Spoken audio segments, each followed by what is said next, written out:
네, 성주 군민 여러분들 안녕하십니까? 진짜 안보가 평화의 성지 성주에 왔습니다. 여러분들 반갑습니다. 예, 아이고. 자, 우리 일어나서 손잡고 인사 한번 드릴게요. 자, 하나, 둘, 셋. 반갑습니다.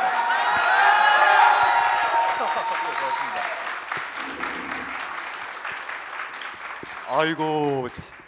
아니 이렇게 날도 굳이고 이른 아침이고 해서 사실 저희들이 오면서 걱정하지 않았습니까? 거의 안 오실 줄 예, 알았어요. 거의 안 오셨고 우리 세 사람하고 우리끼리 할 줄 알았어요. 저기 국민 TV 여기 지금 방송 찍고 계신 분들 세 분 그리고 한 분 정도 더 오셔서 한 7분 정도가 방송하지 않을까 이렇게 했는데 지금 이 강당을 꽉 채워주고 계십니다. 예, 여러분들 왜 이렇게 이 자리에 많이 오신 겁니까? 아, 좋아서요. 예, 저도 여러분들 너무 존경하고 또 사랑합니다. 우리가 많은 걱정을 했습니다만 이렇게 멋지게 이렇게 잘 싸워주실 거라고는 저희는 꿈에도 상상하지 못했습니다. 대한민국 국민들을 대신해서 여러분들께 다시 한번 감사의 말씀을 드리도록 하겠습니다. 네. 자, 저희 그 진짜 안보가 우리 김광진 전 의원님 그리고 김종대 의원님 그리고 저 평화네트워크의 정옥 씨 이렇게 완전체로 방송을 시작한 지가 이제 한 3개월 정도 됐는데 오늘이 첫 공개 방송입니다. 첫 공개 방송이고 첫 공개 방송을 또 평화의 성지 성주에서 하게 돼서 너무나도 영광스럽게 생각을 하는데요. 자기 소개부터 하세요. 자기를 왜 소개를 안 해요? 예, 제가 좀 너무 감격해가지고 인사드릴 시간도 제가 깜빡했습니다. 저는 평화네트워크에서 일을 하고 있는 진짜 안보 진행자 정옥 씨입니다. 반갑습니다. 예, 하도 사드 얘기를 많이 해서 사디스트가 된 안보의 핵이빨 김종대 의원입니다. 감사합니다.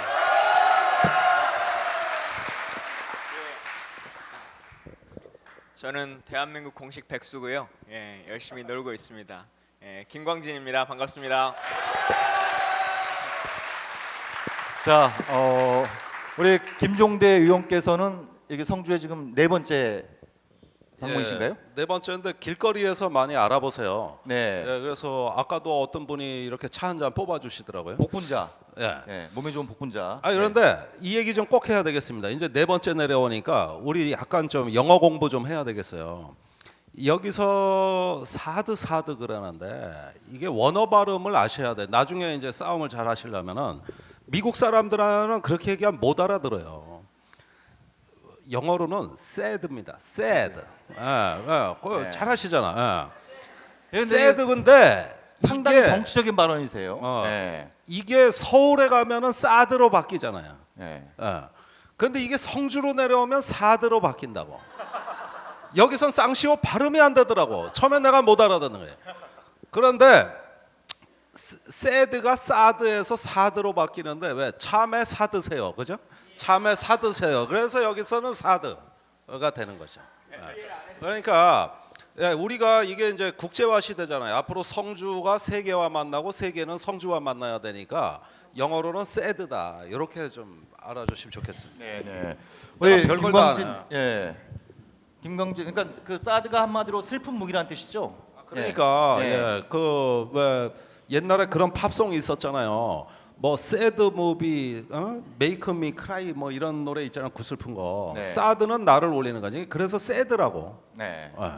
그럴 듯해요. 알겠습니다. 박수가 안 나오네. 아니 이렇게 사드 막으라고 이렇게 함께 왔는데 어떻게 이렇게 박수를 유도나 하고 계시고 말이죠. 다음에 기회 드리면 다시 한번 좀 웃겨주십시오. 우리 김광진 전 의원님은 성주에 처음 예, 성주 이시죠? 처음 왔습니다. 어떻게 저 오신 소감이 어떠세요? 그러니까 이 일로도 처음 오고 전 성주라는 곳을 처음 왔거든요. 네. 전 전라도 토백이어가지고 사실 우리가 지역 감정 이런 얘기들 많이 하는데 교류 자체를 거의 하기가 쉽지 않아요. 여기 계신 분들 중에서도 순천 와보신 분 있으세요? 꽤 많으시네. 야, 순천은 역시 잘못 대단한 짚었어. 관광지구나. 잘못 짚었어. 반성합니다. 앞으로는 더 자주 오겠고요. 어제 대구에 와서 하루 있다가 대구 바보주막에서 잠깐 막걸리 한잔 하자고 이렇게 사람들과 7시에 만났는데 1시 반까지 술 먹다가 이제 여기 와서 또 얘기 나누는데요. 하고 싶은 얘기들도 많으시고 궁금한 것도 많으실 것 같은데 오늘 100분 동안의 시간 동안 의미 있고 알찬 시간 됐으면 좋겠습니다. 예. 네, 고맙습니다. 저는 어제 용인에서 이제 그 사드 강연을 했었는데요. 그 동네 아주머니 분들이 한 70분 정도 오셨습니다. 그래서 오신 분들이 다 서로 보고 놀랬어요. 야, 너도 사드 관심 있냐? 너도 사드 관심 있냐? 그래가지고 한 뭐 10대 명 오지 않을까 싶었는데 한 70분 정도 오셔가지고 아주, 그러니까 여러분들은 결코 외로운 분들이 아니십니다. 전국 방방곡곡에서 사드에 대해서 관심을 갖고 있는 분들이 정말 많아지고 있다라고 하는 것을 우리 몸으로 느낄 수 있고요. 그리고 그 어제 그 용인의 아주머니들이 제가 오늘 성주에 온다 그러니까 저한테 꼭 전해달라는 말씀이 있었습니다. 우리들을 대신해서 싸워줘서 너무 감사드린다고 이 말씀을 꼭 전해드린다고 이렇게 했습니다. 그러니까 여러분들 절대로 고립되거나 외로운 분들이 아니시라는 거 제가 거듭 좀 말씀드리고 싶고요. 그 뭐 우리 김종대 의원께서 네 번째 이제 오셨는데 전반적으로 이 성주에 오실 때마다 갖게 되는 소감, 아까 새드를 주로 말씀하셨는데 주로 이 성주에 오실 때 받게 되는 소감, 또 페이스북에도 멋있게 이 정말 안보 민주화의 꽃은 성주에서 피고 있다. 이런 말씀하셨나요? 아니면 제가 지금 지어낸 건가요? 저는 원래 그런 말을 잘하죠. 그런데 그러니까 이 성주 어디에서 봐도 이 성주의 주산인 저 성산이 눈앞에 보입니다. 밤에 보면은 마치 별이 쏟아질 것 같은, 동화 속에서나 나올 것 같은 아름다운 산이고 이 성주의 중심이자 자존심이죠. 그런 그 바로 머리 앞에 매일 보는 산에 그 무시무시한 무기가 들어온다는 걸 봤을 때 서울에 있는 저도 충격적인데 하물며 성주에 사시는 분들 심정이 어떻겠는가, 이런 생각들이 이제 내려올 때마다 마음을 무겁게 했습니다만은, 그러나 한편으로 성주에 와서 또 많은 위로와 우리가 힘을 받았다고 해도 과언이 아닙니다. 이건 참 역설적인 얘기인데 그 성주에서 이렇게 어떤 그 일상이 사라진 도시에서 우리가 다 같이 상실감을 느낀다 그러지만은 그 사이에 우리는 새로운 공동체를 만들었고 저도 그 한 가족이 됐습니다. 그런 만큼 그것이 우리에게 새로운 삶의 생산적 활력을 주고 있는 어떤 감동적인 장면이라는 점에서 저는 앞으로 영원히 성주를 잊지 못할 거라는 생각이 듭니다.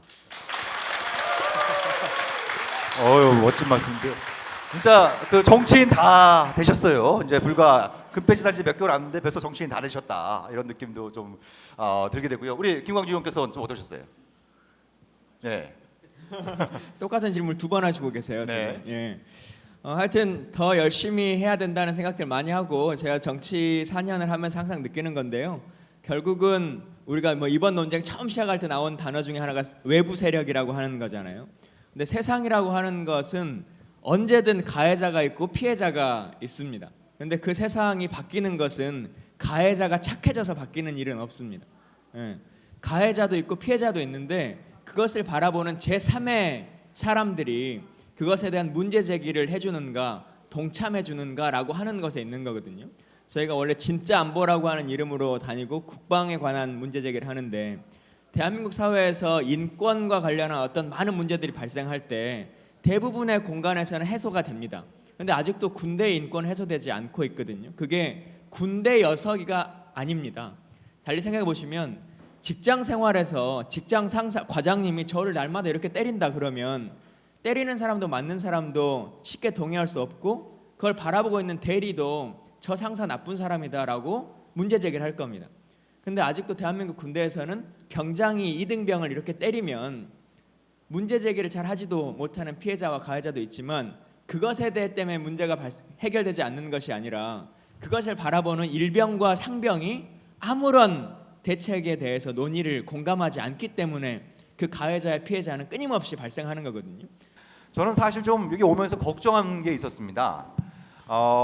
지금 벌써 40일 넘게 그냥 뭐 그 7월 13일 날 날벼락을 맞아서 40일 넘게 매일 촛불 집회도 하고 계시고 매일 회의도 하고 계시고 그 속에서 정말 생계는 이제 뒷전에 밀리게 되고 이러면서 굉장히 지쳐 계시지 않을까, 이런 걱정도 했고, 더군다나 최근에 이제 제3 후보지 얘기들이 나오면서 언론에서는 성주 국민들 사이에 어떤 갈등과 반목이 커지고 있다.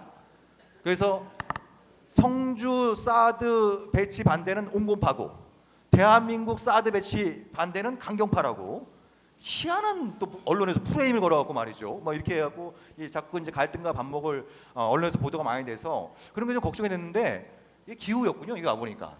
예, 그렇죠. 표정들이 너무 밝으셔요. 예. 아니 그런데 오랜 촛불 시위에 많이 우리 심신이 지쳐 있는 건 사실이죠. 네네. 그다음에 일상이 사라졌지 않습니까? 그런데 이제는 이 사드가 더 이상 김천이냐 성주냐 하는 논의가 아니라 진짜 사드는 여의도로 와야 됩니다. 국민들이 공론화하고 검증하는 거죠. 예. 지금까지는 이 성주고 김천이고 약한 고리를 치고 들어가서 주민들한테 들이대고 윽박지르면서 항복하라는 얘기거든요. 근데 여의도에서는 어떤 정치인도 이걸 검증하거나 논의하지 못했습니다. 그런 만큼 성주로 가져올 일이 아니라 여의도로 갖다 놔야 될 일이고, 예, 국회에서 검증해야 될 일인데 이것을 안 하고 지역으로 갖고 돌아다니니까 가는 곳마다 그 지역을 초토화시키고 있어요. 결국은 이 사드라는 괴물이 영남권을 배회하면서 이 소지역주의를 자극하고 있습니다만은 이렇게 해서 그 돌고 돌아가지고 결국은 어디에 이게 안착하는 문제가 아니라 이제는 여의도로 가져와야 됩니다. 오죽하면 국회에서 얘기가 없으니까 제가 내려오지 않습니까? 사드가 올라와야 됩니다. 예. 예, 꼭 우리 김용대 의원께서 원내에서 사드 이걸 여의도로 가져오기 위해서 굉장히 애를 많이 쓰고 계시고 원외에서 안타깝게도 원외에서 우리 김광진 의원께서 많이 또 서포트를 해주고 저희가 계신데 내일 이제 당 대표가 바뀌거든요. 예, 그러고 나면 그래도 조금 더 달라지지 않을까라고 하는 생각 드리고 아까 강경파라고 하는 이제 말씀 단어 중에 주셔서 제가 요즘 단어의 혼동을 참 많이 느끼는 게 있습니다. 두 가지인데요. 뭐 이 사드 논쟁과 좀 다르지만 선거를 지금 저희가 당내 선거를 치르니까 주류 비주류 막 이런 게 있잖아요. 네네. 그러면 통상 지금 당 대표는 김종인 대표니까 그분과 가까워야 주류인데 네. 당권이 없는 사람에게 꼭 주류라 그러거든요. 네. 그것도 좀 이해가 안 되고 강경파라고 하는 단어도 저희가 군사적인 어떤 결정이나 국가적인 결정을 할 때 외교적으로 푸는 것도 있고 경제적인 고민도 있고 군사적인 고민도 있고 그러잖아요. 그래서 매파라고 하기도 하고 비둘기파라고 하기도 하고 이제 이렇게 말하는데 네. 외교적으로 해결하자라고 하는 걸 흔히 비둘기파라고 불리우는 거고 군사적으로 해결하자라고 하는 사람이 매파고 강경파인데 아니 우리는 외교적으로 해결하자고 이렇게 끊임없이 얘기하는데 우리 보고 매번 강경파라 그래요. 이건 이 용어를 좀 정상화 시켜줘야 될 거예요. 대한민국이 비정상의 정상화를 한다 그랬는데 비정상을 일상화 시키고 있거든요. 네, 이거 진짜 잘못되고 있습니다. 자, 언론에서 더 이상 대한민국 사드 배치 반대하는 분들을 강경파라고 부르지 마십시오. 이거를 오늘 우리가 첫 번째 합의 사항으로 알고 이렇게 좀 말씀을 드리고 싶고요. 저는 어제 제가 뉴스를 보면서 이제 김천에서도 투쟁이가 만들어지지 않았습니까? 거기서 이제 내부 마라톤 회의 끝에 그 명칭을 김천 사드 배치 반대 투쟁위원회에서 사드 배치 반대 투쟁위원회로 바꾸기로 했다 그러더라고요. 그래서 이게 무슨 얘기인가 보니까 김천만 안 되는 게 아니고 성주만 안 되는 게 아니고 대한민국 어디에서도 안 된다. 이런 부분들을 김천 시민분들이 합의를 하신 거예요. 그리고 그분들이 덧붙인 말씀이 성주에서 그렇게 싸워왔기 때문에 우리가 효과적으로 사드를 막기 위해선 성주의 정신을 배워야 된다. 이런 어떤 취지가 이 명칭 변경에서도 발견이 되고 있거든요. 그래서 제가 그 서두에 평화의 성지에 와서 너무나 영광스럽다고 말씀을 드렸습니다만 이게 그냥 드린 말씀이 아닙니다. 그냥 드린 말씀이 아니고 이 성주의 정신이 정말 이게 확산되고 있구나 이런 부분들을 당장 우리가 옆에 있는 김천에서도 확인할 수 있기 때문에 여러분들 뭐 전혀 움츠리거나 전혀 쪼실 필요 없다. 이런 부분들을 오히려 김천 시민들의 그런 반응을 보고 더 힘을 내실 수 있는 이런 부분들이 만들어지지 않나는 생각도 듭니다. 네, 자, 그러면 아까 말씀드린 것처럼 저희가 셋이 따로는 좀 뭐 2%씩 부족합니다만 셋이 완전체가 되면 사드 거의 다 압니다. 사드 거의 다 알 수 있으니까 사드에 대해서 궁금하신 거 이렇게 질문들을 주시면 저희들이 또 성심성 있게 답변을 드리는 것으로 이렇게 좀 하고 싶거든요. 먼저 저는 선산 1위에 사는 배천수입니다. 먼저 김종대 의원님이 우리 마을에 오셨을 때 저는 못 뵀습니다. 무슨 일이 있어서 성주를 이렇게 관심 있게 4번씩이나 조금 마이크를 떼고 말씀해 주세요. 예, 찾아주셔서 대단히 감사드립니다. 성주를 대표해서. 제 질문 취지는 이렇습니다. 어떤 분은 사드 그 전자파가 뭐 국방부 장관님은 뭐 안전하다. 나는 앞에 서서 맞을 것이다. 이런 분도 계시고 어떤 분은 그 사드 전자파 때문에 30년 후에는 엄청난 피해가 나타난다. 뭐 이런 분도 계시고 정확한 걸 몰라서 또 사드의 진동이 얼마나 심한지 이런 걸 좀 여쭙고 싶어서 말씀드립니다. 예, 네, 감사합니다. 아마 많은 주민분들이 관심을 갖고 있는 궁금해하시는 그런 문제일 텐데 답변 좀 해주시죠. 사드의 전자파나 그 정확한 인체 유해성은 모른다는 데서 더 그 공포와 불안이 배가 되는 것입니다. 우리 그 자식들이 부모님께 효도한다고 대형 평면 TV를 방에 놔드리는데 이게 사실은 불효하는 거라는 이야기가 이제는 그것 때문에 방 안에 전자파가 가득 차게 되니까 이건 뭐 30인치, 50인치 그 전자파로 가득 부모님을 채워드리는 불효막심한 이런 그 저기 이야기들도 다시 나오고 있죠. 그건 뭐냐면은 하루 이틀은 괜찮아요. 그게 무슨 피해가 있겠어요. 그러나 그것이 하루 이틀이 아니라 1년, 2년, 10년, 20년 됐을 때 피해는 과학적으로 입증이 안 되는 거니까 결국은 이런 부분에 대한 어떤 우리 사회 전문가들이 그런 피해를 규명하고 인간의 건강을 위해 가지고 이걸 규명하려는 노력이 매우 게을르다 보니까 사실은 이런 가운데서 매일매일 불안 속에서 우린 살고 있는 겁니다. 그런데 사드는 인간이 만든 장비 중에서 가장 강력한 전자파 출력이 발생이 되고 그 전자파 출력이라는 게 일방향 직진으로 나가는 걸로 돼서 안전하다고 이제 국방부는 얘기하지만은 어떤 군의 레이더 장비건 전자 장비건 옆으로 밑으로 뒤로 새는 전자파는 있게 마련이거든요. 그래서 뒤로 새는 거를 리어 로브라고 그러고 옆으로 새는 걸 사이드 로브라고 해가지고 군대에 웬만한 작은 레이더도 그 옆에 서지 말라는 게 다 교범에 나와 있습니다. 그런데 지금 국방부 얘기는 일방향으로 가는 요것만 직진으로 가니까 그것만 비껴가면은 나머지는 문제 삼지 말라는 건데 그 전자파도 측정이 돼야 되거든요.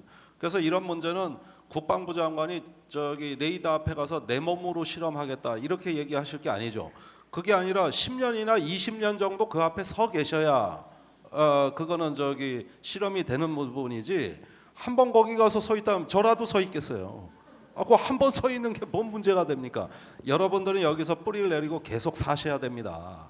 그 입장이 어떻게 같습니까? 그래서 이 부분은 그 전자파 부분은 국방부가 전문 기관도 아니고 이거는 객관적인 제3의 기관이 그 장시간 노출됐을 때 개인적 특성에 따라 영향이 또 다 다르니까 이런 부분까지 검증하는 특별 검토를 거쳐야 겨우 뭐 그나마 객관적인 어떤 이야기라도 좀 들을 수 있는 것이지 지금 이야기는 신뢰할 수 없다. 저는 그렇게 봅니다. 그러니까 우리가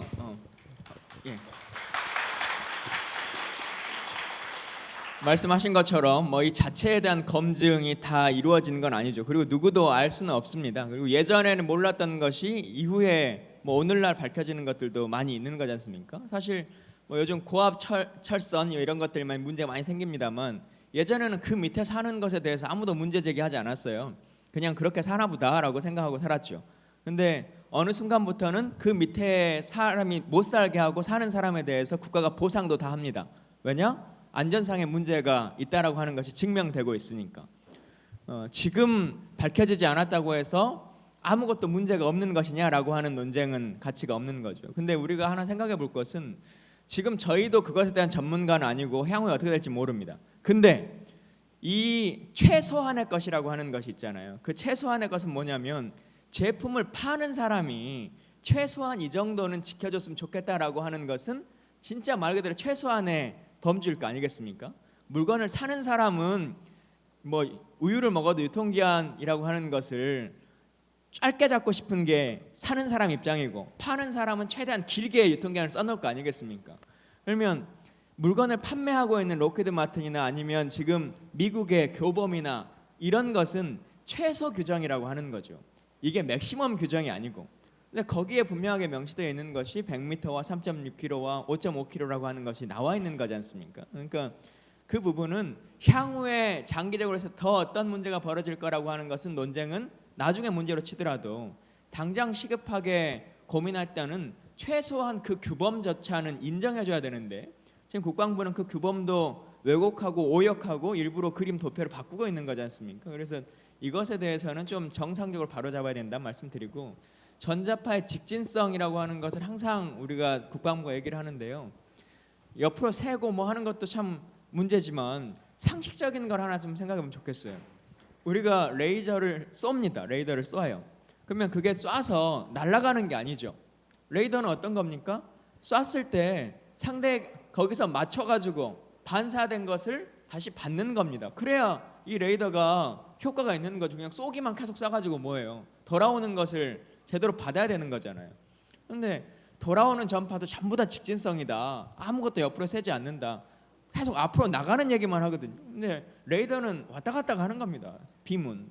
그래서 그런 것들을 같이 좀 더 고민해 보시면 좋겠다. 근데 우리의 이 논쟁의 주요 사항이 사드 엑스밴드 레이더의 전자파의 위해성에 있는 것이 아니고 사드 자체의 본질 그것에 훨씬 더 위중한 것에 있는 것이기 때문에 우리가 너무 디테일에 빠져버리지는 않았으면 좋겠다. 이렇게 되면 어떻게 되냐면 지금 요즘 방송에 나가서 하는 것처럼 몇 개의 기자들 불러놓고 한번 측정해놓고 전자파 안 나오지? 그럼 된 거지? 이런 식으로 계속 몰아가거든요. 그러니까 디테일에 너무 빠질 필요는 없겠다라고 하는 생각 좀 전하고 싶습니다. 네, 두 분 답변 감사드리고요. 네. 또 좀만 더 첨언 말씀을 드리자면 왜 그 주한미군 사령관도 그런 얘기하지 않았습니까?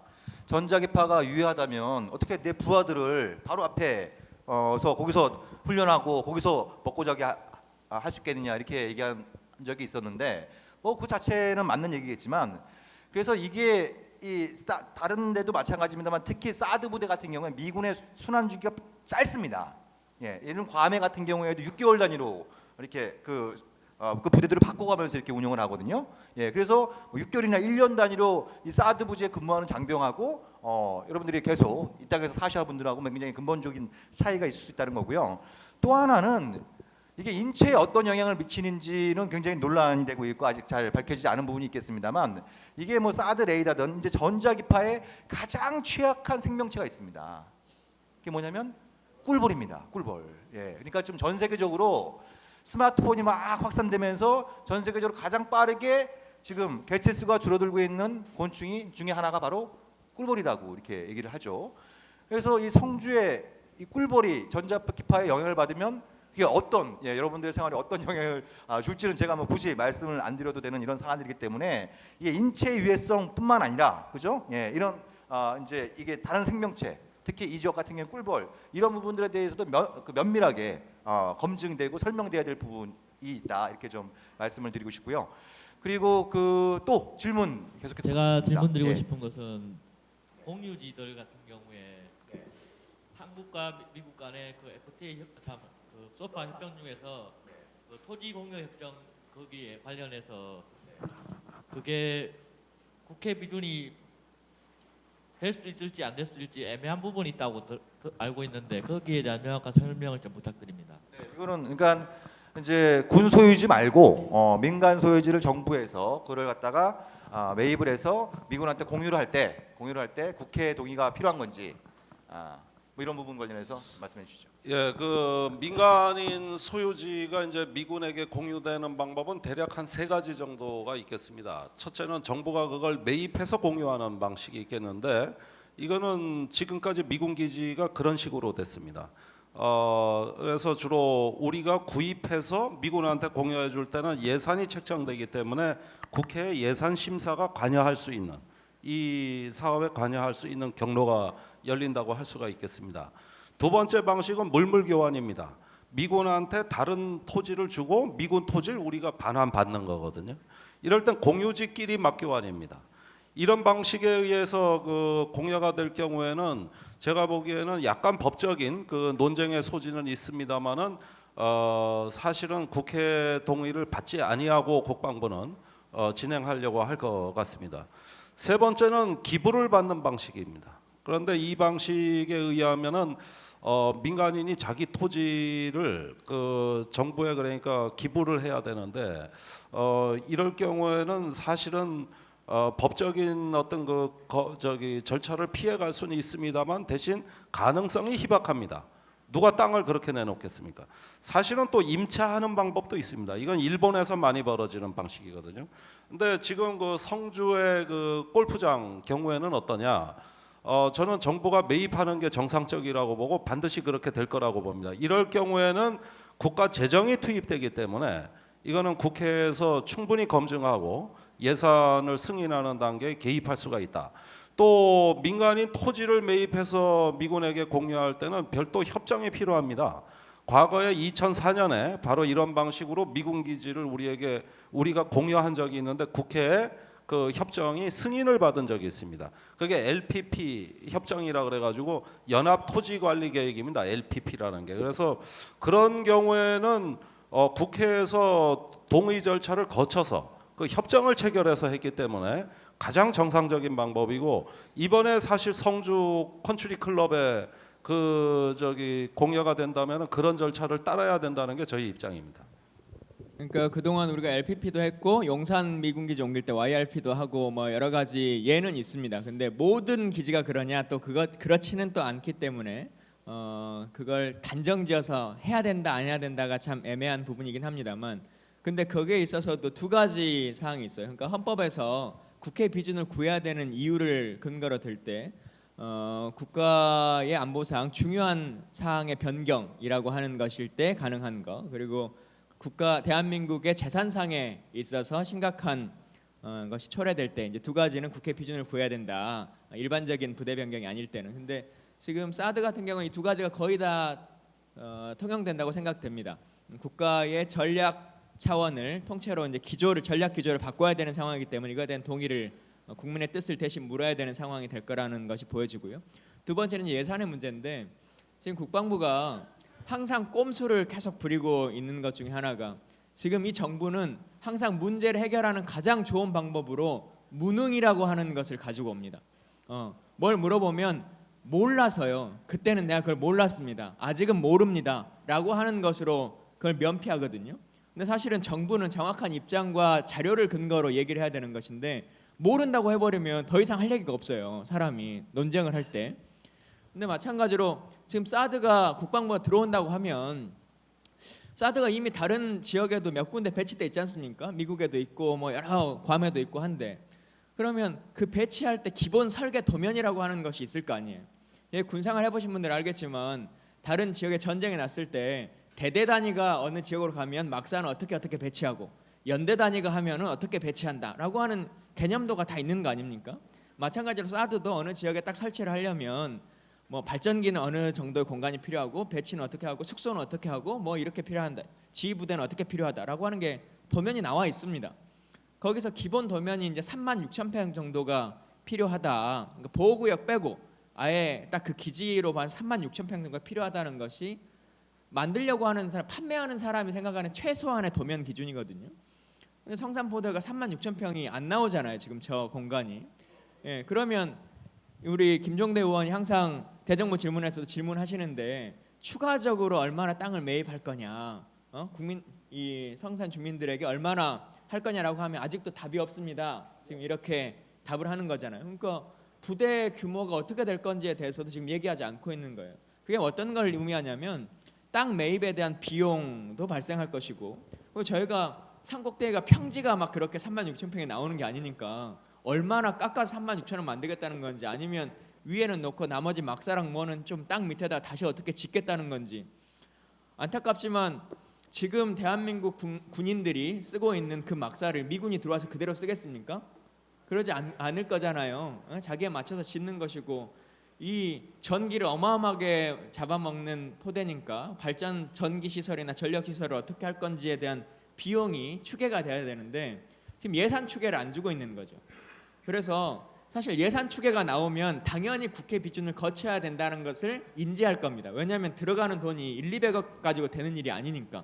근데 예산 추계를 뽑지 않는 것으로 난 무능해요라고 하는 그것을 근거로 계속 자료를 주지 않고 돈이 얼마 들지는 아직 모르는 거니까 일단 배치 결정이 나고 나면 그냥 돈은 드립시다라고 하는 것으로 가는 거죠. 그게 항상 쓰는 방법이에요. 제가 짧게 정리하면 제주 해군기지도 마찬가지인데요.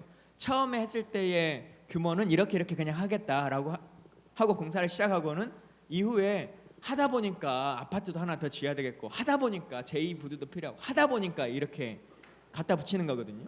그러니까 이런 거에 있어서 나중에 국방장관과 만나는 어떤 기회가 되거나 뭐 국회에서 계속 물어보시겠지만 하면 정확하게 배치 도면은 얼마나 될 것이고 면적은 얼마나 할 건지 예산 추계는 얼마를 잡고 있는 것인지 아니 그 돈이 얼마나 들 건지도 모르고 우리 가정집 하나를 지어도 돈 얼마 들 건지 평수는 얼마인지를 알고 집을 시작하고 설계도면을 가지고 집을 짓는 건데 몇백억 몇천억짜리를 그리고 기계만 해도 몇 조 원짜리라고 하는 것을 놓으면서 설계도면도 하나 안 내놓고 우리한테 받아들이라고 하고 돈이 얼마 들지도 모르고 하라고 하느냐 그게 말이 되느냐. 일단 설계도면과 예산서를 주십시오라고 요구를 하셔야 됩니다. 그러니까 김광진 의원 말씀은 이제 질문은 국회 동의 여부였거든요. 그러니까 지금 국회 동의 안 받겠다는 거 아닙니까? 그렇다면 남아 있는 수단은 돈을 갖고 국회가 통제하는 방법밖에 없는 것이죠. 원래는 동의를 받아야 되는 거예요. 그런데 지금은 그걸 끝까지 안 하겠다는 겁니다. 이 정부는. 그러면 이제 나중에 설계 단계에서 예산으로 그 개입하는 방법이 있는데, 그런데 유감스럽게도 결정이 끝난 다음에 설계도를 나중에 내겠다니까 그게 참으로 어려운 일 아니냐 이 얘기를 김광진 의원이 하신 거예요. 그러니까 정답은 예산까지 가면 때가 늦습니다. 국회 동의가 정답입니다. 네, 그렇죠. 그리고 그 국회 동의는 어떤 식으로든 받아야 됩니다. 예. 네네. 그러니까 그 국방부 장관, 대한민국의 국방부 장관께서는 뭐 국회 동의 이런 거 필요하지 않다라고 얘기하기 위해서 사드 그거 뭐 거창하게 생각하는 사람도 있는데 그거 일개 포병 중대에 불과하다 이렇게 말씀하신 적도 있어요. 근데 정작 이 무기를 만들고 배치하겠다라고 하는 미국 국방부에선 이걸 뭐라고 부르냐면 전략자산이라고 부릅니다. 전략자산. 예, 전략자산이고 그래서 이걸 한국에 배치하는 건 국가적으로 매우 중요한 결정이다라고 얘기합니다. 그러니까 미국 국방부는 전략자산이라고 부르면서 매우 국가적으로 중요한 결정이다 그러는데 대한민국 국방부 장관은 일개 포병 중대다 이렇게 얘기를 하고 있는 좀 어이없는 상황이 좀 벌어지고 있습니다. 근데 잠깐만 한 말씀만 더 첨언드리면 아까 우리 김광진 의원께서 이게 그냥 우리 군이 그 쓰던 막사 그대로 뭐 국방부에서는 쓸 것처럼 얘기합니다만 왜 미군 시설비가 많이 들어가냐면 미군의 이 시설은 기본적으로 미국 국방부 펜타곤 기준에 따라서 이걸 이제 이 시설이나 건축물도 만들게 되어 있거든요. 이게 세계 최고 수준입니다. 그래서 예전에 평택 미군 기지 확장할 때도 초기에는 뭐 한 5조 원이면 될 것처럼 얘기했는데 막상 공사해 보니까 10조 원, 12조 원 막 이렇게 늘어나고 있는 막 상황에 있는 거거든요. 예. 그리고 단순히 이게 그 사드 부대가 배치되면 미군들만 오는 게 아닙니다. 예. 여기에는 로키드 마틴 또 레이시온 이런 이 무기를 만든 기술자들도 같이 오게 돼 있어요. 그래서 제가 보기엔 최소 150에서 한 200명 단위가 같이 오게 됩니다. 미군 한 100명, 기술자들 한 50명에서 100명 이렇게 같이 오게 되는 부분들이기 때문에 일반 국방부가 설명하는 것에 비해서 그 규모는 훨씬 더 커질 수 있다. 이 부분도 아울러서 좀 말씀을 드리고 싶습니다. 또 질문, 예 뒤에 계신 분, 예. 네, 안녕하세요. 저는 성주읍 예산리에 사는 배미영이라고 합니다. 네, 방금 이제 설명을 잘 들었는데요. 무능 얘기하셨잖아요, 국방부. 저희는 지금 좀 헷갈려요. 진짜로 국방부가 무능해서 저러는 건지 아니면은 저게 저들의 전략인 건지 정말 헷갈리거든요. 그래서 처음에 성산포대를 얘기를 했다가 또 제3부지를 은근히 흘려서 저희 주민들이 이런 뭐 분열 아닌 분열을 자꾸 만들려는 책동이 있고요.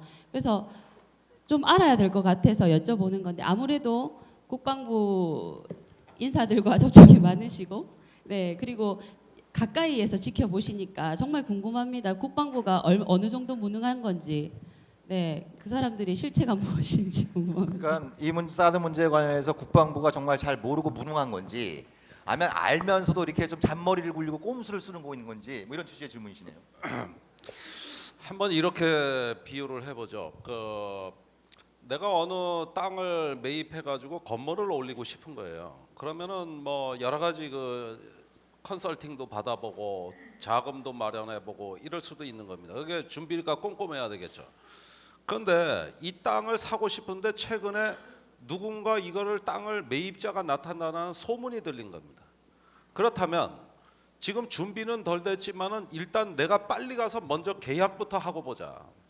이럴 수도 있는 거죠. 그러니까 준비가 덜 된 상태에서 사드 배치를 전격적으로 결정을 하고 싶으니까 준비가 덜 된 상태에서 저지른 겁니다. 이해가 가시죠? 그러면은 그 무능하다기보다는 이거는 원래 예정된 절차대로 갔으면 이처럼 무능하지 않았을 겁니다. 예정된 절차는 올해 10월에 한미 국방장관이 만나서 이 문제를 협의하고 그 다음에 결정해서 발표하기로 한 거거든요. 그리고 그 전까지는 검토만 하기로 한 거예요. 근데 검토가 안 끝난 상태에서 결정을 먼저 해버린 거죠. 그러니까 이 땅에 건물을 올릴 준비가 안 돼 있는 상태에서 가서 먼저 사재기를 해버린 거란 말이에요. 이런 식으로 되다 보니까 지금 현재 상황을 보면 국방부는 아무 준비가 안 돼 있다. 이렇게 제3후보지다 뭐다 이렇게 흔들리는 이유도 뭐냐면은 결정이 졸속으로 이루어졌기 때문입니다. 결정이 졸속으로 이루어지니까 다른 변수가 등장하니까 국방부도 흔들려 가지고 얼마든지 다른 검토를 하는 쪽으로 돌아설 수 있는 이런 상태로 국방부와 애매모호한 상태로 그냥 일을 저지른 거예요. 그게 저는 그렇게 비유하죠. 지금 공채 시험 보려고 안에서 필기 시험 보고 있는데 밖에서 합격자 발표를 해버려요. 아니 검토 저기 한미 간에 이 문제를 검토하기 위한 실무검토위원회를 만들어서 검토 중이었잖아요. 그 검토 결과 보고서가 안 나왔잖아요. 안 나온 상태에서 사드 배치하고 부지를 결정해버린 거예요. 이게 밖에서 합격자 발표를 하고 있었다 그러면 안에서 검토하던 실무자들은 뭐가 되는 거예요? 뭐가 되냐고. 이렇게 된 거고 그러면은 그 사드를 7월 8일 날 발표한 그 순간은 이 저기 사드에 대한 검토 결과가 안 나온 상태였는데 검토가 언제 나왔느냐? 부지 결정이 7월 13일 날 됐습니다. 그리고 그 뒤로부터 일주일이 더 지나서 부랴부랴 검토 보고서를 마무리 진 겁니다. 그러니 그게 무능이라고 해야 될지 뭐라고 해야 될지 저는 잘 모르겠는데 어쨌든 무능할 수밖에 없는 거 아닙니까? 그러다가 이제 제3후보지가 나온 거는 여러분들이 열심히 투쟁을 하시니까 영남권의 그 의원들을 중심으로 나온 얘기예요. 정부는 제3부지에 대해 검토할 생각이 전혀 없었어요. 근데 영남권 의원들이 박 대통령을 만나가지고 처음 얘기를 꺼낸 거고, 그 다음에 이제 도지사, 군수, 국회의원 이런 분들이 어떻게든 여러분들을 무마하려고 해서 낸 아이디어가 정부가 너무 급작스럽게 졸속으로 발표했으니까 제3의 대안으로 이런 출구 전략을 가지자. 이래가지고 제3부지론을 정부가 아니라 정치권에서 낸 겁니다. 그런데 그 결과는 어떻게 됐느냐? 이제부터는 뭐 걷잡을 수 없는 더 큰 혼란과 이제는 저 이러지도 저러지 이러다가 사드 배치 못합니다, 여러분. 그러니까 그 뭐 제3후보지 얘기 나와서 여기서 뭐 주민들 간에 좀 이견도 있을 수 있고 당연히 이견이 있을 수 있는 거죠. 그건 뭐 민주주의 국가에서 다원주의 사회에서 당연한 거고, 그런 문제 때문에 혹시 뭐 반목이나 갈등이 생기면 그건 정말 정부의 의도에 어떻게 보면 말려드는 거기 때문에 혹시 이견이 있더라도 그럴 때는 좀 더 차분하게 대화도 좀 많이 나누시고 이러면서 그 갈등을 풀어내셔야 정말 우리가 이 싸움에서 이길 수 있다라고 생각이 되고요. 그리고 제3후보지 얘기 나오는 것 자체가 여러분들이 절반은 이기신 거예요. 이미. 예. 그리고 또 그걸 받아가지고 김천 주민들이 하고 계시니까 결코 이렇게. 근데 저는 조금 다른 측면으로 생각해 보면 제가 국방에 4년을 쭉 있었는데요. 결국은 아마 김종대 의원님 말씀하셨던 것처럼 10월달 SCM에서 결정을 났더라도 그러면 정상적인 절차가 됐을 것이냐, 그러지 않을 거라고 생각합니다. 똑같은 일이 6개월 후에 다시 시작될 상황일 거라고 생각합니다. 예를 들면 10월이 될 때까지 성주 주민들이나 뭐 누구에게 국민들에게 지금과 같은 의견을 묻는 일들을 하겠습니까? 10월까지? 안 할 겁니다. 똑같은 일이 그냥 6개월 후에 벌어질 거고 그에 대한 대응 방식도 똑같이 이루어질 것이라고 저는 판단합니다. 근데 이게 전략이에요. 예. 두 가지인데요. 무능이라고 하는 방식을 통해서 구체적인 답변을 해주지 않는 것, 이것도 그 사람들이 생각하고 있는 항상 전략이고, 두 번째는 끊임없이 갈라치기 하고 고립화시키는 전략을 씁니다. 그리고 어느 부대를 결정할 때 항상 부지 이전을 여기저기로 옮겨오거든요. 저희가 진짜 안보에서도 여러 번 얘기를 했습니다만 제주 강정마을 같은 경우도 원래는 강정에 가겠다고 한 게 아니에요. 원래는 제주에 있는 화순이라고 하는 지역에 가겠다고 했던 거고, 거기서 또 문제가 생기니까 그러면 위미로 가자 이렇게 또 결정했다가 또 그러다 어느 순간 거기도 안 될 것 같으니까 갑자기 강정으로 가자 이렇게 그냥 결정하는 겁니다.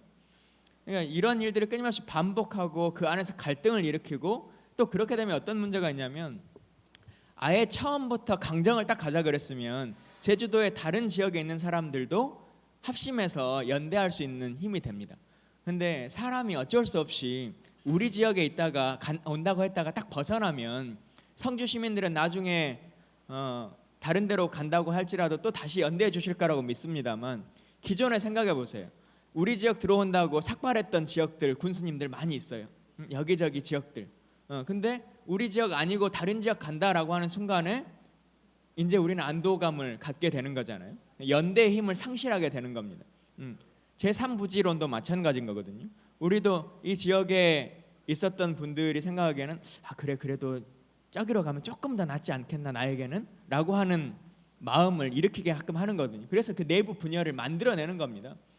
정말 국방부가 군사적 효용성과 뭐 이런 것들에 의해서 필요했다면 여기로 무조건 성산포대로 가야 된다라고 하는 근거를 댔거나, 아니면 제3후보지로 갔을 때의 군사적 효용성은 어떻게 되고 그때 발생하는 문제는 뭐다. 그런데 국민들이 A라고 하는 것과 B라고 하는 중에서 선택을 한번 해보시라라고 하는 안은 국방부가 내야 되는 것이 정상적인 행정행위인 거죠. 근데 국민들에게 그것을 물어보고, 특히나 물어보는 게 아니라 요구해보면 받아준다는 거죠. 이건 논리적 어류를 스스로 만들게끔 하는 건데요. 이런 겁니다. 내가 누가 물어봐요. 오늘 저녁 뭐 먹을까? 물어봐요. 그러면 난 별로 저녁 먹고 싶은 생각은 없어 라고 이제 이렇게 대답을 합니다. 근데 내 답변은 저녁을 먹기 싫다는 거예요. 근데 그 사람이 뭐라고 물어보냐면, 그러면 저녁 짜장면 먹을까 짬뽕 먹을까? 이렇게 물어보는 거예요. 그러면 사람은 답을 하게 돼 있거든요. 짜장면과 짬뽕 중에. 그러면 둘 중에 먹자면 짜장면 먹는 게 낫겠다라고 그 사람한테 답을 합니다. 그러면 짜장면 먹자라고 하는 걸로 결론이 나는 거죠. 내가 선택한 거니까. 지금 똑같은 일이 벌어지는 거예요. 제3후보지를 군이 요구하면은 받아주겠다라고 하는 얘기를 한 거지 않습니까? 정상적인 군사요구조상 바뀌어야 된다면 국방부가 제안을 하는 것이 맞습니다. 그 결정은 국민들이 하는 것이고요. 근데 짬뽕과 짜장면 중에 어느 게 좋을지 일단 저녁 먹고 싶다는 말은, 저녁 안 먹고 싶다는 말은 그냥 아예 없애버리는 거고, 우리가 요구했던 거는 제3부지로 옮겨달라는 게 아니고 안 먹고 싶다는 거 아닙니까? 근데 짜장면 먹을래 짬뽕 먹을래로 질문을 바꿔서 물어봐 버리면 우리 스스로가 받아들이는 것은 전제로 얘기를 하게끔 만드는 거거든요. 이 논리를 끊임없이 펴오고 있는 겁니다. 그건 국방뿐만 아니라 다른 행정 힘을 가진 사람들이 힘 가지지 않고 여론을 가지지 않은 사람들에게 던지는 끊임없는 논리적 오류를 발생시키게 하는 거거든요. 이거에 말려들지 않으셔야 됩니다. 항상 하는 일입니다. 예. 네, 우리 사드 부지 문제를 또 짜장면과 짬뽕, 우리가 좋아하는 음식에 비유를 하셔가지고 아주 알기 쉽게 말씀을 해주셔서 감사는 드리는데, 이러다가 중국집 사장님들부터 항의도 받을 수 있습니다. 예. 예, 중국집도 사드 배치 반대하고 계시죠? 예, 그렇습니다. 예, 저기 몇 분 더 질문을 안녕하십니까. 저는 여기 성주에 성주 예산리에 거주하고 있는 배영자라고 합니다. 제가 알고 싶은 거는 얼마 전에 시링 대변인이 나오셔서 여기 사드의 배치에 대한 어떤 예산이나 그런 거에 전혀 준비가 되어 있지 않다고 했었고. 누구 대변인요? 예? 국방부 대변인? 시링이라고 해서 그분이 중간에 방문하셔서 사드 배치에 대한 예산이 미국에서는 전혀 준비되어지 않다고 해서 그때 기자회견을 한 걸로 알고 있는데, 조금 전에 말씀하셨던 미군이나 기술자들이 여기 한 200분 정도 오셔가지고 관리를 하시게 되면 그분들의 우리가 순수히 말할 수 있는 월급이나 그분들이 유지할 수 있는 생활 여건에 대한 비용이나 이런 거는 저희가 순전히 저희 국민들 전체가 부담을 해야 되는 건지 아니면 미국에서 지원이 가능한지 그것도 좀 궁금하고요. 만약에 예를 들어서 성주나 김천이나 어디 한국에 먼저 배치가 되면 추가적으로 거기에 사드가 배치가 될 수 있다는 생각도 들거든요. 성주나 뭐 김천이 먼저 우선적으로 하고 그게 부족하면 다른 타 지역에도 몇 개가 더 추가적으로 되면 한반도는 결국에는 한반도 전체가 미군에 이용당하는 그런 기분이 들 수 있어서 성주가 아닌 김천에 뭐 물려줬다 삼부지로 해서 물려줬다고 해서 이게 끝나는 게 아니라 진짜 연대가 필요하다는 거는 지금 삼부지에 대해서 찬성하시고 안도하시는 분들도 분명히 있다고 봅니다. 하지만 제 의견은 굳이 그렇게 하더라도 결국에는 나중에 세금이나 이런 걸로 저희 나라 국민들이 전체가 거기에 희생양이 될 수 있다는 생각이 들어서 이 부분에 대해서 서로가 공감대를 가지고 확실하게 거기에 답변을 하시면 제3부지를 찬성하시는 분들도 조금 생각이 바뀌지 않을까 하는 생각이 들거든요. 이 부분에 대해서 조금 설명을 좀 해주십시오. 네, 정말 그 전문가적인 그러니까 뭐 굳이 우리 세 사람이 이렇게 앉아서 방송하고 있는 게 오히려 좀 민폐가 아닌가 하는 생각이 들 정도로 굉장히 이렇게 질문하시는 거 이렇게 저희들 느낄 때마다 정말 공부도 많이 하셨고 고민도 많이 하셨고 토론도 많이 하셨구나 하는 걸 많이 느끼게 됩니다. 그래서 기본적인 질문은 그러면 그 지금 국방부 얘기로는 일단 사드 포대 그 무기 자체는 미국이 사놓은 게 있습니다. 5개를 사놨거든요. 5개 포대를. 그래서 하나는 괌에 가 있고 4개 포대는 텍사스주에 가 있는데 이거를 하나 갖다 놓겠다고 하니까 무기 구매비는 일단 미국이 부담한 상황이고요. 그리고 이제 국방부는 대신 그 토지비, 그 다음에 시설비 이건 이제 한국이 되고 그리고 운영 유지비를 미국이 될 거다라고 얘기를 하고 있는데 과연 운영 유지비를 미국이 되는 게 맞냐? 요게 좀 궁금하신 게 하나 있고 그리고 사드 예를 뭐 어디가 됐든 이게 일단 제일 사드 포대가 오면 그걸로 끝나겠느냐? 제2, 제3 이렇게 계속 올 수도 있는데 그거는 또 어떻게 생각하시냐? 이런 취지의 질문이십니다. 그 사드 한 개 포대로 한반도 방어가 안 된다는 거는 뭐 이미 익히 알려진 사실입니다. 이 사드는 들어와서 국민을 안심시킨다기보다는 더 불안하게 만들어요. 이거 갖고는 방어가 안 된다. 그러니까 패트리어트도 갖다 놔야 된다. 이지스함도 갖다 놔야 된다. 그다음에 사드는 적어도 몇 개 더 갖다 놔야 된다. 이 논리거든요. 그런데 한 개는 미국이 자기 돈으로 갖다 놓지만 나머지는 한국 정부가 사야 된다는 입장입니다. 이건 미국 정부 문서에 다 나오는 내용이에요. 그러니까 하나를 갖다 놔서 더 불안하게 만드는 그 불안의 안보의 수요를 한국 정부 돈으로 충족을 하라는 것이죠. 그리고 그 과정에서 제가 보기에는 운영 비용에 관한 문제라든가 여러 가지 문제도 우리 정부의 협의 요청이 들어올 겁니다.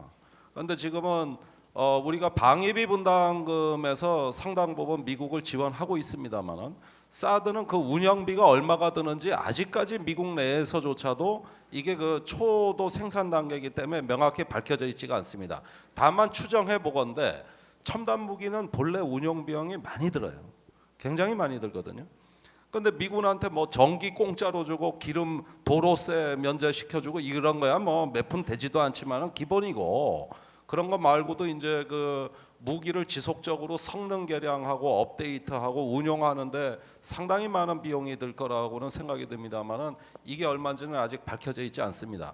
결국 저는 사드 자체에 대해서 첫 번째 포대를 한국 정부의 운영비를 부담시키는 방법보다는 그것을 통한 어떤 마케팅이라고나 할까 조금 이후에 한국이 이제 미사일 방어 MD의 참여 국가로서의 어떤 비용과 책임을 분담하는 이것을 더 큰 그림을 보고 요구하는 것이지 단순히 운영비 부담에 대해서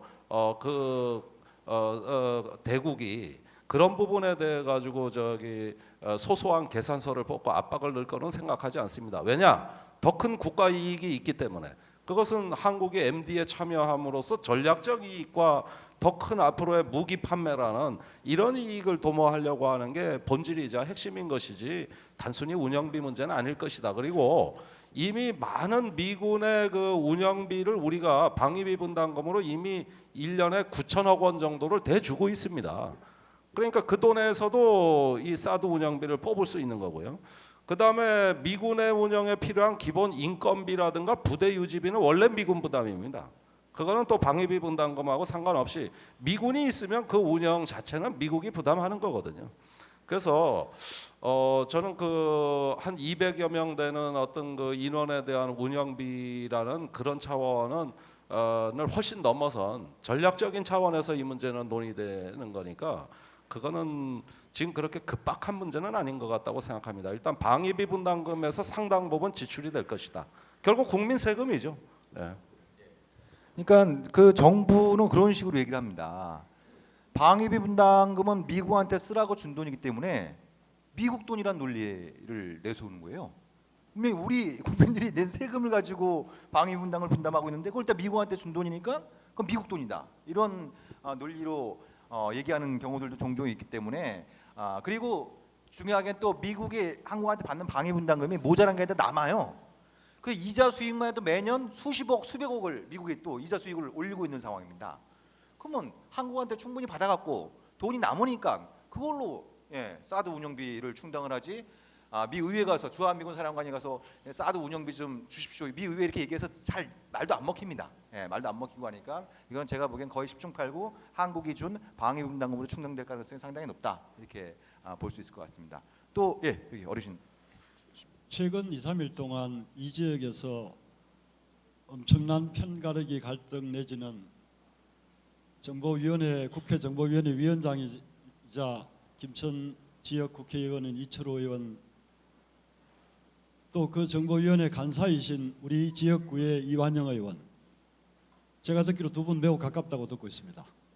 그런데 결국 그들이 님비를 조장하는 것 아닌가 하는 생각을 가질 수밖에 없는 것이 롯데스카일 성주군 초전면에 소재한 롯데스카일 부지가 유력하다는 언론의 보도가 되니까 또 김천이 들고 일어나니까 이철호 의원께서는 정보위원장 시절 과거에 사드의 필요성을 강력히 주장했던 전력이 있고 또 지금 혁신도시에서도 어제 집회가 따로 열렸다고 들었습니다. 그러면 제가 느끼기에는 이철호 의원께서 제가 이 지방 저희들 대구 경북에서 지방지가 매일신문 영남일보 등등 수없이 많습니다. 그런데 그 지방지 포함해서 공중파 TV 대구 MBC나 대구 KBS나 TBC나 이런 곳들에서 선동하는 건지 우리 성주 국민뿐만 아니라 우리 대한민국 국민들하고의 소통 과정에서 이건 무시도 이런 무시가 없다는 생각이 듭니다. 제가 지난번에 신당진 대표께서 왔을 때 선물을 하나 했습니다. 김 의원 혹시 보셨는지요? 저희 과거에 신라 때부터 내려와서 저희들 지금도 경산리라는 곳이 있습니다. 서울 경자 묘산자입니다. 대구 옆에 경산하고 다릅니다. 제가 듣기로 서울 경자를 지명에 쓰려면 임금은 윤허가 있어야 된다고 들었습니다. 그 지금 경산리가 엄연히 우리 행정상으로 경산리라는 곳이 성주 별골에 있습니다. 그래서 제가 경산지 개정판을 선물을 드렸습니다. 그래서 꼭 한번 읽어주셨으면 하는데 거기 보면 우리 성산 별성자 고을주자입니다. 그래서 별고을입니다. 그것이 저희들의 심볼이고 그곳에 역사적으로 숱한 성산고물을 비롯한 숱한 유적들이 있습니다. 죄송합니다. 제가 좀 흥분을 했었습니다. 미안합니다. 예. 그래서 제가 알기로 내일이 더불어민주당 당대회 대표 선출이 있는 걸로 알고 있습니다. 그래서 제가 질문드리고 싶은 것은 야당 더불어민주당의 당의 공식적인 사드에 대한 입장 혹시 들으신 적이 있는지요? 그리고 그리고 또 한 가지는 정의당과 국민의당에서 저희 성주 군민들 시민 정신 할 때 시민을 빌어와서 성주 시민 정신을 함께 하실 수 있는지 다시 한번 묻고 싶습니다. 이상입니다. 예, 아주 그 정치인들의 지금 이 사드 문제에 대해서 어떻게 보면 좀 준엄한 또 비판의 말씀을 주셨습니다. 그래서 우리 김광진 의원께서는 이제 그 더불어민주당의 당 대표 선거 이후로 이 사드 문제에 대해서 어떤 변화를 우리가 좀 기대할 수 있는지 그 부분에 대해서 답변을 좀 주시고요. 우리 김종대 의원께서는 정의당은 그러면 이 사드 문제에 관련해서 어떻게 향후 계획을 갖고 계신지, 그래서 차례차례 우리 김광진 의원부터 답변을 주시죠. 그러니까 우리가 이 사드의 결론이라고 하는 것에 있어서 지금 당장 그러니까 철회라고 하는 것이 성과다라고 하는 것은 좀 다른 측면입니다. 지금 우리의 요구는 다음 정부까지 이 결정의 권한을 넘겨달라고 하는 게 사실은 현실적인 논의거든요. 그것에 대해서는 충분하게 의미 있는 일이라고 생각하고요. 가치 있게 진도가 나올 거라 생각하는데, 지금 저희 당의 당론이 뭐냐 뭐 이제 이런 논쟁들이 많이 있습니다. 근데 사실 뭐 당론이 없는 게 당론이다 뭐 이런 말들도 나오긴 있습니다만, 저희 당의 당론은 한 번도 바뀐 적이 없습니다. 이 사드가 갑자기 오늘날 나온 게 아니고 2년 전, 3년 전에도 계속 나왔던 얘기거든요. 제가 그때 국방위원을 계속 야당의 이름으로 하고 있었던 사람입니다. 일관된 입장을 가지고 있었고, 당 대표도 그렇고 뭐 당시에 저희 당의 대선 주자였던 문재인 의원도 국방위원으로서 끊임없이 발언을 해왔습니다. 이것과 관련해서. 근데 과도 체제에 있는 당 대표 개인의 어떤 정치적 발언이라고 하는 것이 기존에 있었던 당론을 뒤집을 수 있는 건 아닙니다. 근데 다만 그래도 대표니까 사람들이 말을 참고 있을 뿐인 거죠. 그래서 당론이 변경됐거나 없다라고 말하는 것은 조금 정확한 표현이라고 보기는 어렵겠다라고 하는 생각은 좀 드리고요. 내일 이제 전당대회가 바뀔 텐데 물론 누가 될지는 모르겠습니다. 근데 현재 후보로서 제가 추미애 후보의 대변인이라고 하는 직위를 맡고 있는 사람의 입장에서 말씀을 드리자면, 이제 추미애 후보가 됐을 때는 우리가 생각하는 모습의 정당의 모습으로 조금 더 바뀌어 나갈 거다. 사드와 관련한 부분에 있어서도 그렇고 뭐 세월호와 관련한 부분에 있어서도 그렇고, 그리고 우상호 원내대표도 사실 강성 중에 좀 강성인 사람이잖아요. 우상호라고 하는 사람의 삶의 이력을 보자면. 근데 그동안 어떤 얘기를 하려고 하면 꼭 김종인 대표와 갈등 관계가 있는 것처럼 두 대표 간의 이견으로 언론이 계속 쓰니까 본인이 하고자 하는 대로 일들을 잘 못했던 측면들이 많이 있습니다. 근데 당대표가 바뀌고 나면 원내 전략이라고 하는 것도 원래의 기조를 되찾아갈 수 있는 정상화가 이루어질 거다라고 예상하기 때문에 조금 더 그 부분은 하루 이틀 더 지켜봐 주시면 좋겠습니다. 홍명대 의원. 네. 근데 뭐 정의당이야 입장이 워낙 확실하기 때문에 두 번 설명드릴 필요가 없으리라고 저는 생각을 하고 믿어주실 거라고 생각합니다.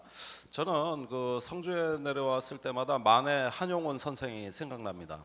우리 한용운 선생의 평화 사상, 그 다음에 인본주의, 독립 정신, 이런 것들은 지금도 어떻게 그런 현대적 감수성과 영혼을 울리는 그런 어떤 깊은 감동을 항상 느끼는 게, 저는 한용운 선생한테서 평화와 자주의 정신을 배웁니다. 성주에 와서 느끼는 게 바로 똑같은 것이고, 우리가 국회에서 사드에 대한 포괄적 안보 영향 평가를 요구하면서 지금에 이르기까지는 일관되게 사드는 성주나 김천이 아니라 여의도로 가져와야 된다. 여의도에서 검증해야 된다. 충분히 공론화해야 된다. 이런 입장에는 변함이 없고, 그런 어떤 그 중앙에서의 외침이 작은 당으로서 교섭단체도 아니고 어떨 때는 외로운 투쟁일 때도 많습니다만은, 그럴 때마다 성주 군민들께서 항상 힘을 불어넣어 주셨습니다. 반면에 저는 그 사드에 관해서 새누리당 내부의 폭탄 돌리기도 주목합니다. 과거에 얼마 전 몇 달 전에 총선 때 보면은 사드가 대구에 배치된다 그러니까 대구 의원들이 다 들어 누웠습니다. 그러다가 이게 평택으로 간다 그러니까 평택은 또 원유철 원내대표 지역구라서 여기서 다 들어 누웠고, 그러다 부산에 기장으로 간다 그랬고, 원주로 간다 그랬고, 그러다가 음성으로 간다 그랬고, 이 지역이 전부 다 새누리당 의원 지역구입니다.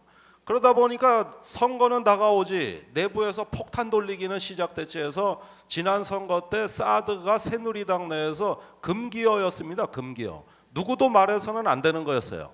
그런데 이제 선거가 끝나고 갑자기 속도가 빨라졌습니다. 그래서 왜 사드는 새누리당만 찾아가는지 저는 그 이유를 잘 모르겠습니다. 그런데 그래서 우리 야당으로서 말하기 편리한 점도 사실은 있다는 걸 부인하지 않겠어요. 왜 하필이면 사드는 새누리당 지역구만 찾아가냐, 이거는 의문이지만, 그런데 그 집권 여당에서 보다 용기 있고 떳떳하게 이것을 돌파해 나가고 또 그 검증을 하고 원칙을 세우는 정치인을 아직까지 저는 보질 못했습니다. 그런 만큼 상처 입는 거는 주민들이다. 어떤 정치가 특히 집권 여당이 굉장히 무책임한 행태를 보여주면서, 그리고 궁색한 행태를 보여주면서 주민들께서 많이 실망하시고 또 많이 아파하셨습니다. 우리는 뭐 야당이기 때문에 외치는 게 아닙니다. 우리는 집권당이 아니기 때문에, 책임이 없기 때문에 그냥 아무 말이나 외치는 것이 아니라, 제가 거듭거듭 여기 성주에 내려오는 이유도 그렇습니다만은 여러분들이 항상 저희한테 힘을 불어 넣어 주셨고 또 앞으로도 계속 손을 잡고 연대를 해야 되기 때문에 그런 책임감을 갖고 말하는 것이지, 단순히 정치 공세 차원에서 사드 철회하라고 얘기하는 것은 아니다. 이 진심만큼은 정말 알아주시기를 간곡히 부탁드리고, 그런 만큼 국회의원 김종대를 보지 말고, 또 그런 걸 보지 말고 언제든 친구로서 이 문제를 의논할 수 있는 벗으로서 우리를 인식해달라. 그리고 제가 심 대표 모시고 여기 올 때도 말씀드렸습니다마는 절대 지역에 내려가서 표 달라, 우리 당을 지지해달라는 말씀 절대 하지 않기로 당에서는 결의를 했습니다. 우리 지금 경북도당 위원장님도 와 계시지만은 일부러 플랜카드도 초기에 안 걸었습니다. 단지 주민들께서 앞장서시면 그 곁을 지켜드리겠습니다. 오로지 이거 하나라는 정신이라는 거 맞습니다. 예. 어떤 지지 요소보다 우리 국민들의 박수를 받는 또 그런 발언이셨습니다. 예. 뭐 우리 김종대 의원께서 또 우리 김광진 의원께서도 약속을 드린 것처럼 우리 힘을 합쳐서 정말 우리 성주 국민들은 일상으로, 사드는 여의도로, 이렇게 해서 사드는 미국 땅에 계속 좀 남아 있도록 우리가 또 힘을 모을 수 있을 거라는 확신이 이제 이 자리에서 좀 들었고요.